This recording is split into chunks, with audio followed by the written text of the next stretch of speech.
Kilalanin natin si Josh Mojica. Sino nga ba siya?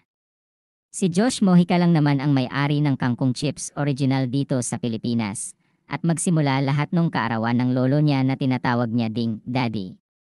Nagluto ang kanyang tita ng Kangkong Chips at nasarapan ang lolo niya at siya rin naman. At doon na naisip ni Josh, bakit hindi kaya natin to ibenta? Nagsimula si Josh ng 3,000 na puhunan, siya na bumili ng ingredients, ng pack, at siya na rin ang gumawa ng design.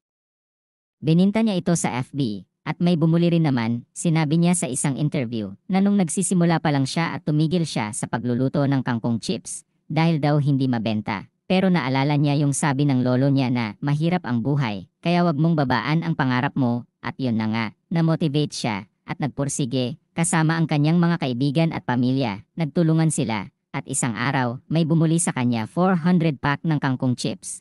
Tapos nung na-deliver na, doon malaman ni Josh na si Senator Ping Lacson pala ang bumili. Tapos ang kasunod nun ay pinost pala ni Senator Ping yung pic ni Josh at mga kangkong na in-order niya, at boom.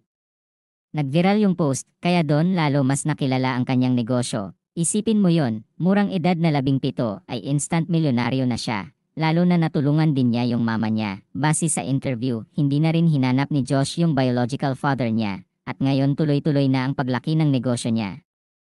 Isang inspirasyon talaga ang kwento ni Josh Mojica. Hindi siya tumigil mangarap, at marami rin siyang natulungan lalo na ang kanyang mga trabahador. Makikita din natin na business mindset siya, at iba mag-isip. Kaya sabi pa nga nila, kapag may tiyaga, may nilaga.